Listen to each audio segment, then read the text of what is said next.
Sobald es um das Training des mehrfachen Zungenanstoßes, also doppelter oder dreifacher Zungenanstoß geht, entstehen natürlich Probleme. Wieso? Man hat jetzt nicht nur die Zungenspitze im Einsatz, sondern es kommt so der Zungenrücken noch hinzu, grob gesagt.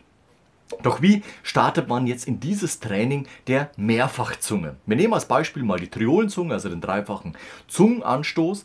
Und hier ist es mir immer wichtig, dass ich als Lehrer mit meinen Schülern immer stabil starte, und zwar erstmal trocken, ohne Trompete. Wir nehmen uns einen Rhythmus, wie zum Beispiel eine Achtel, eine Sechzehntel Triole und einen Zielton. Das heißt, wir hätten hier dann dü, dü, dü, dü, dü, dü, dü, dü, dü. Das Ganze mit D und Ü. Ü ist immer der Luftfluss und D ist eben der weiche Zungenanstoß. Das kann man natürlich auch härter gestalten, wenn man zum Beispiel T und dann Tü, Tü, Kü zum Beispiel benutzt. Dann hätten wir Tü, Tü, Tü, Tü. Alles insgesamt vom Klang her dann wesentlich signalhafter, also härter insgesamt. Das kann man natürlich aber auch auf den doppelten Zungenanstoß anwenden, indem man zum Beispiel sagt, okay, ich nehme eine Achtel, zwei Sechzehntel und eben einen Zielton. Mir ist es aber wichtig, dass wir uns nicht nur die Übung eintrainieren, zum Beispiel, sondern dann auch den Rhythmus umdrehen und eben also eine Sechzehntel Triole und eine Achtel. Oder eben Tü, dann hätten wir zwei Sechzehntel und eine Achtel. Also erstmal natürlich dreifacher Zungenanstoß im Beispiel und danach gezeigt der doppelte Zungenanstoß. Und hier ist es eben wichtig, dass die Zunge diese Bewegung lernt. Deswegen ist es wichtig, dass man genau das eben oft im Alltag trocken trainiert. Also immer wieder. Der Muskel lernt eine Bewegung, lernt eine Fähigkeit, und wenn man sich daran gewöhnt hat und es trocken kann, dann gerne auch den Übertrag auf die Trompete. Dann nehmen wir einen bequemen Ton, zum Beispiel das C2 als Startton, und eben hier jetzt dann der Rhythmus Achtel, Sechzehntel Triole, Zielton. Das wäre dann so.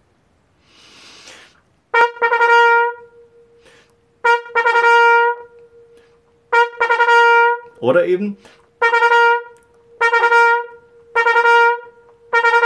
also immer ja, da, da, da, und danach, wenn es geht, düdügedü, düdügedü, düdügedü. Dann haben wir ja gleich nicht nur den Startton als breiten Ton, also diese Achtel, sondern man startet auch mit düdügedü gleich in die Bewegung. So trainiert man immer beides. Und wenn das funktioniert, kommt eben die Kombination aus Sechzehntel Triole und Zielton.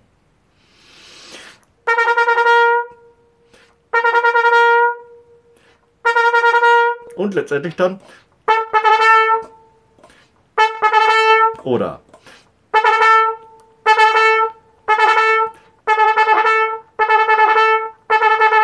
also nicht nur Forte oder Fortissimo, sondern auch etwas leiser, Mezzo Forte, Mezzo Piano gehört dazu. Das heißt, wir haben innerhalb von diesen kleinen Rhythmen Achtel, Sechzehntel Triole, Sechzehntel Triole, Achtel und Sechzehntel Triole plus Sechzehntel Triole plus Zielton. Insgesamt schon 3 Übungen. Jetzt gehst du noch einen Halbtonschritt nach oben und nach unten, dann hast du schon eine 4. Übung und dann machst du es noch auf unterschiedliche Lautstärkenstufen. Nicht nur Forte, sondern auch dementsprechend leiser. Dann hast du schon eine 5. Übung. Du siehst, innerhalb von diesen kleinen rhythmischen Elementen kann man sich eine große Übung bauen. Interessant wird es natürlich auch, wenn es dann in die tiefe Lage geht. Insgesamt alles etwas offener ist, die Bewegung deswegen auch größer ist. Da ist es immer wichtig, auch wie in der hohen Lage oder in der Mittellage, dass der Ansatz einfach stabil bleibt. Also dass wir nicht irgendwelche Bewegungen hier beim Ansatz mit Mundstück haben, sondern dass alles stabil bleibt. Deswegen ist es auch wichtig, wenn du es trocken machst, hier ist alles stabil.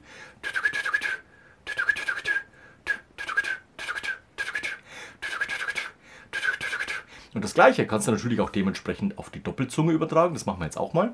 Also haben wir hier dü, dü, dü, dü, dü, dü.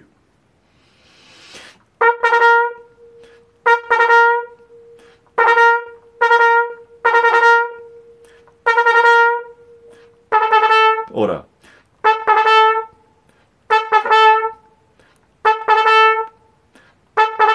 umgedreht.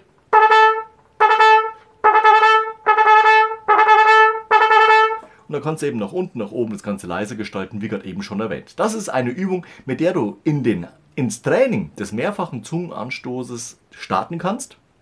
Also erstmal trocken, danach der Übertrag aufs Instrument. Pass immer auf, dass der Ansatz stabil ist. Und dann wirst du merken, du kommst ziemlich schnell vorwärts. Und dann heißt letztendlich auch das ganze Ausbauen und Geläufigkeit der Zunge eben trainieren. Ich wünsche dir beim Training des mehrfachen Zungenanstoßes ganz viel Erfolg. Lass gerne am Ende von diesem Video ein Like und Abo da. Wir sehen uns nächste Woche zu einem neuen Video rund ums Trompete spielen. Bis dahin, ciao, euer Nico.